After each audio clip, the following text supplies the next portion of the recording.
Eka Tri. Assalamualaikum warahmatullahi wabarakatuh. Perkenalkan, nama saya adalah Eka Trisusanti, NIM 172111365, Prodi Hukum Ekonomi Syariah kelas 7F. Pada kesempatan kali ini, saya akan mereview buku Hukum Perdata Internasional sebagai tugas dari mata kuliah Hukum Perdata Internasional yang diampu oleh Bapak Yusuf Wibisono. Pada kesempatan kali ini, saya akan mereview buku yang berjudul Dasar-Dasar Hukum Perdata Internasional yang ditulis oleh Dr. Ari Purwadi, SHMH. Buku ini terdapat 11 bab dengan halaman 223. Langsung saja pada materi yang pertama, yaitu pengertian dan ruang lingkup hukum perdata internasional. Apa sih hukum perdata internasional itu? Nah, hukum perdata internasional ini menurut Mukhtar Kusumaatmajaya, hukum perdata internasional adalah keseluruhan kaidah atau asas hukum yang mengatur hubungan perdata yang melintasi batas negara. Jadi melintasi batas negara satu dengan negara lain terkait dengan hubungan keperdataan.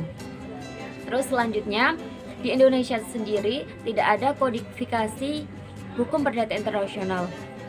Ketentuan hukum perdata internasional tersebar di seluruh perundang-undangan yang berada di negara kita, seperti di BW, WVK, Undang-Undang Kepailitan, RV, Undang-Undang Perkawinan, dan seterusnya. Selanjutnya yaitu ruang lingkup. Pada ruang lingkup hukum perdata internasional ini, menurut Sudargo Gautama, ruang lingkup hukum perdata internasional dibagi menjadi 4, yaitu yang pertama, hukum perdata internasional sama dengan masalah hukum yang diperlakukannya. Yang kedua, hukum perdata internasional sama dengan choice of law ditambah choice of jurisdiction. Yang ketiga, hukum perdata internasional sama dengan choice of law ditambah choice of jurisdiction dan condition des étrangers. Terus yang terakhir, yang keempat, yaitu hukum perdata internasional sama dengan choice of law ditambah choice of jurisdiction ditambah condition des étrangers plus nationality. Lalu materi selanjutnya adalah sejarah umum perkembangan hukum perdata internasional.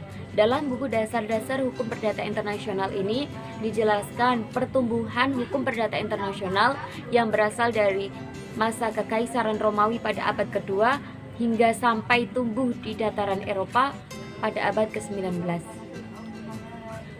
Selanjutnya yaitu materi kualifikasi. Nah, apa sih kualifikasi itu?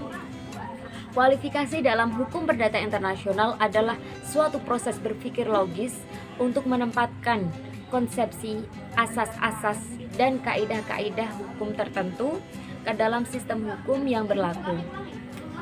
Dalam hukum perdata internasional ini, kualifikasi sangat penting karena berkaitan dengan adanya kewajiban untuk menempatkan atau memilih salah satu sistem hukum yang relevan dengan kasus yang dihadapi. Selanjutnya yaitu ada teori kualifikasi. Ada 3 teori kualifikasi. Yang pertama teori lex fori, yang kedua lex causae, yang ketiga teori kualifikasi yang dilakukan secara otonom. Materi selanjutnya adalah titik taut. Titik taut ini adalah fakta-fakta di dalam sekumpulan fakta perkara dengan menunjukkan pertautan antara perkara satu dengan suatu tempat tertentu. Jadi dalam teori titik taut ini ada fakta yang menunjukkan bahwa adanya keterkaitan, ada ketertautan antara fakta satu dengan tempat tertentu yang dijadikan sebagai pokok perkara. Nah, selanjutnya yaitu macam-macam titik taut. Ada 2 macam titik taut. Yang pertama, titik taut primer. Yang kedua, titik taut sekunder. Yang pertama, titik taut primer. Apa sih titik taut primer itu? Titik taut primer adalah fakta bahwa peristiwa hukum itu mengandung unsur-unsur asing. Jadi suatu perkara itu harus ada, untuk menempati perkara internasional harus ada fakta tertentu yang menunjukkan bahwa adanya fakta yang terkait antara perkara tersebut dengan hukum internasional. Nah, di sini adalah titik taut primer itu sendiri. Nah, selanjutnya yaitu titik taut sekunder. Titik taut sekunder ini jadi suatu fakta yang menjadi penentu hukum manakah yang harus diberlakukan untuk menyelesaikan sengketa. Materi selanjutnya yaitu terkait dengan renvoi. Apa itu renvoi? Renvoi adalah penunjukan kembali pada hukum yang semula menunjuknya sebagai hukum yang harus diterapkan. Ada dua jenis renvoi. Yang pertama adalah remission dan transmission. Apa itu remission?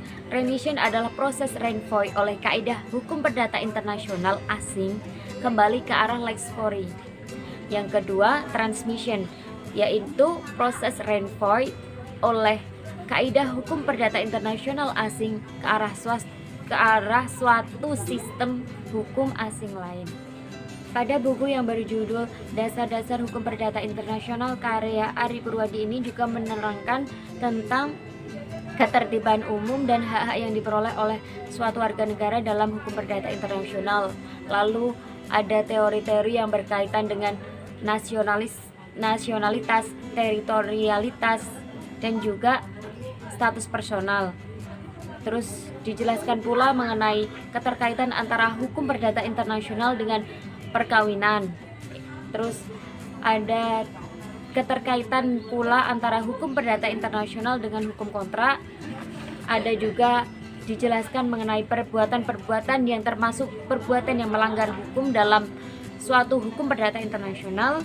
Dan yang terakhir diberikan penjelasan mengenai interest analysis teori. Demikian review dari saya mengenai buku yang berjudul Dasar-Dasar Hukum Perdata Internasional karya Ari Purwadi sebagai pemenuhan tugas mata kuliah Hukum Perdata Internasional yang diampu oleh Bapak Yusuf Bibisono. Kurang lebihnya saya mohon maaf. Wal afu minkum. Wassalamualaikum warahmatullahi wabarakatuh.